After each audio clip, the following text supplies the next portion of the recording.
conhecimento, que acho que ela é mais importante do que eu.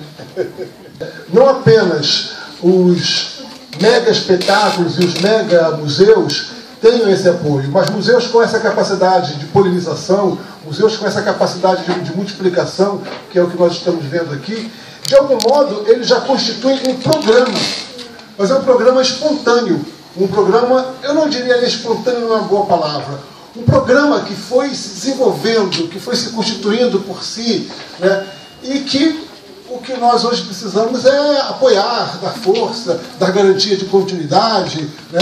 E a superintendência tem feito isso junto com o Sistema Estadual de Museus, mas é importante cada vez mais, né, também esses nossos movimentos, né, desenvolverem uma capacidade de articulação, como o Delambre lembrou, se manterem articulados em rede, uma coisa que lá no NUF sistematicamente é discutido e debatido, né? Estamos num esforço deliberado de fortalecimento dessa rede, né? Por isso a importância da presença de Caxias aqui, né? E não temos fronteiras, porque também sabemos que algumas dessas fronteiras de cidades são artificiais, né? Então Caxias e Rio de Janeiro estão unidos nisso, né?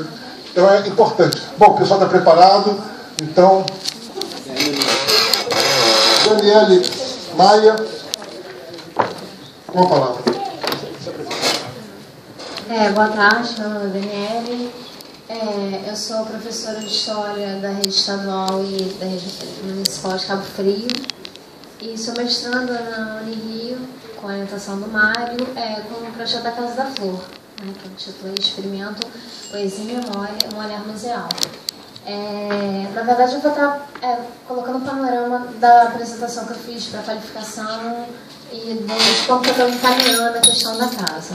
Primeiro eu vou falar sobre a casa um pouquinho. É uma casa que foi construída por um senhor chamado Seu Gabriel Joaquim dos Santos. Ele é filho de escravos, de uma índia. Ele nasce 4 anos após a abolição e é trabalhador de salina. E no decorrer da vida dele, ele vai construindo a casa de cacos, de louças, lâmpadas queimadas, e toda a casa ela vai sendo construída em forma de mosaico, em formato de flor.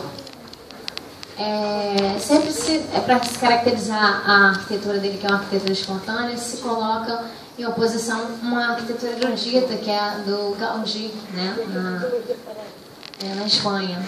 E, enfim, eu me apaixonei pela casa. Foi fruto também de um trabalho ligado à escola. Acho que a escola é fundamental, às vezes, nessa questão de estar trazendo memória, de estar trazendo comprometimento, apesar das mazelas que a gente passa, né, como professor, a gente acaba tendo esse outro lado, né, de gratidão e de esperança em relação a essa questão de memória e patrimônio.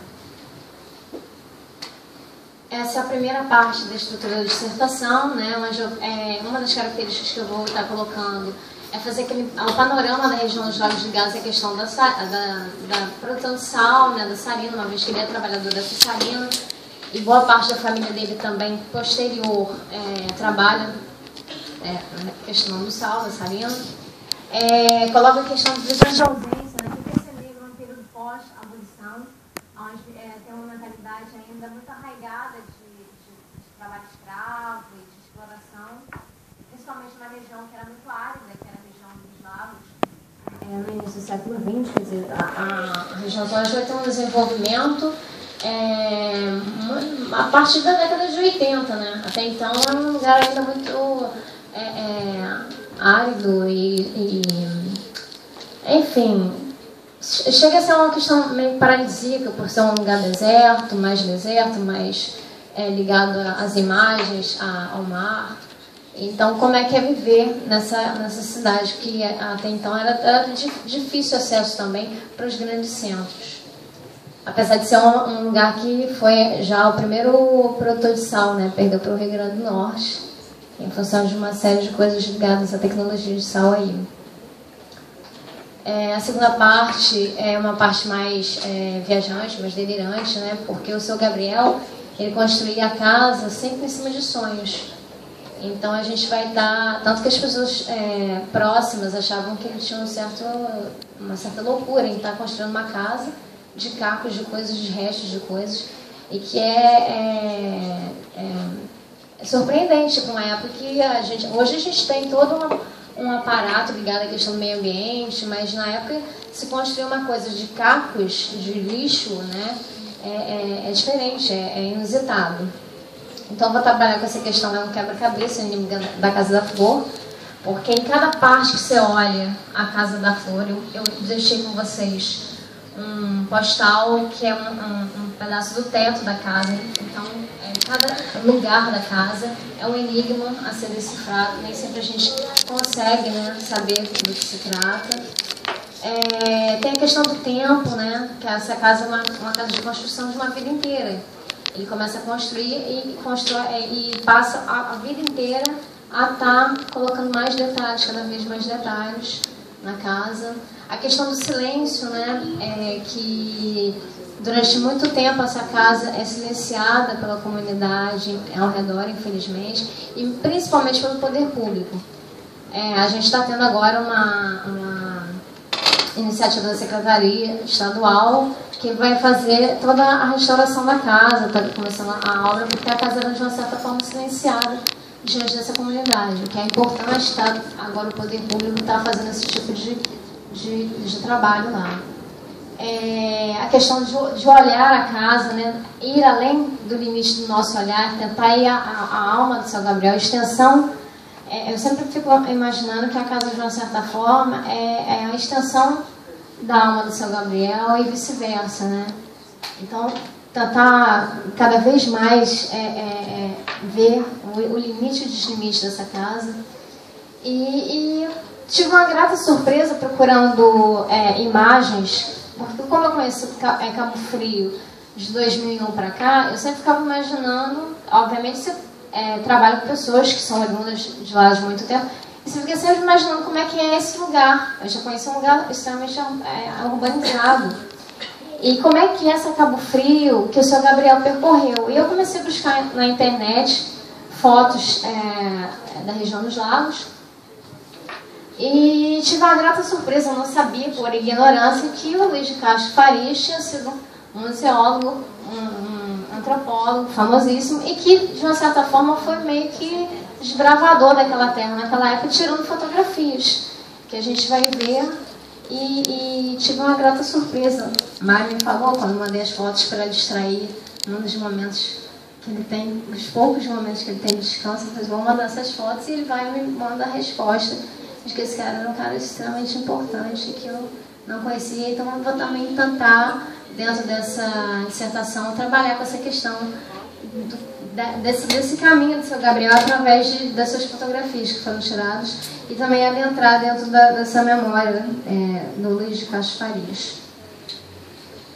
Estou tendo alguns problemas, né, que foram colocados na qualificação e estou caminhando, né, que é a questão da metodologia, enfim, caminhos para capítulos propostos, que eu já tive algumas orientações, mas investigação dos capítulos propostos, porque, na verdade, todo o processo de qualificação, as pessoas apresentam um capítulo e um sumário básico do caminhar.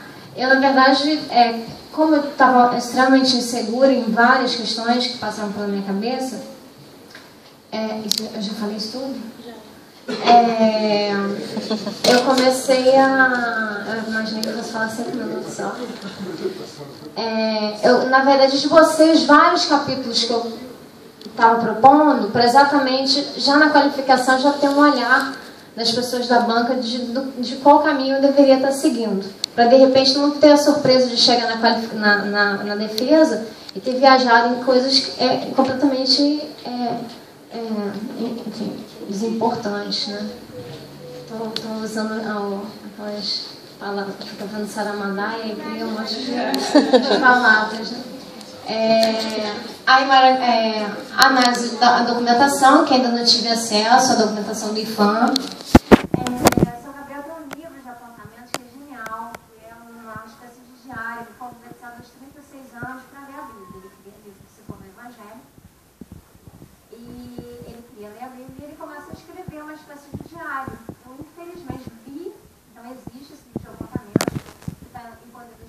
Casa pela Maitá, sobre a guardiã Amélia Zavar. Estou na expectativa esperançosa de que isso seja digitalizado pelo IFAM para eu ter acesso, porque é importantíssimo para mim estar trabalhando com essa fala, ser escrita do seu Gabriel. Vai Tem ser. Vai? Tá. Então, ó, lembre-se de mim. Outra questão também, para quem quer saber um pouquinho mais, tem um documentário chamado O Fio da Memória, do Eduardo Coutinho, que também tem a voz do seu Gabriel em off, falando sobre a casa, então é bacana também. Preciso de mais leitura para embasar, né? Então a minha dissertação no estágio, definir ações de pesquisa, né? Estudo para que a dissertação se torne mais densa, ser uma oportunidade de desenvolvimento para uma contribuição para o campo da... O símbolo da Volkswagen cravado na parede, que eu acho assim fantástico, apesar de não gostar dos carros da Volkswagen.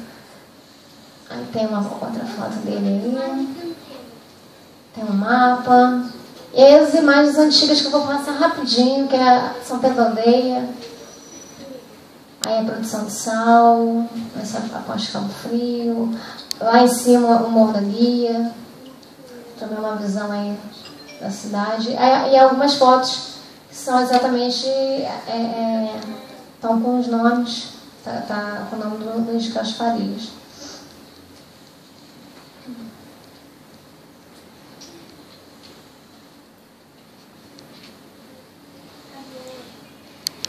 São várias imagens de Arraial, principalmente. É impressionante a construção aí da indústria, né? A imagem das indústrias. Atrás dessa foto tem o Marte, que é o Museu de Arte Sacra e Tradicional lá de Cabo Frio. Essa acho que é uma das mais antigas que eu consegui capturar. Esse é um show do Pixinguinha que eles colocam como uma coisa fantástica que tem acontecido nessa região. Outra foto também. Hoje, essa estação de trem é exatamente onde é o escritório do IFAM, da região. Foi restaurado, é super bacaninha. Centro, aí mais em detalhe, né? Que é onde é uma estação antiga que se tornou o centro o diretório. Transporte, né, para Niterói. E essa foto aí que termina, que eu acho que é um símbolo da alegria que eu tenho em estar trabalhando com a Casa da Flor e o São Gabriel. Gente, obrigada.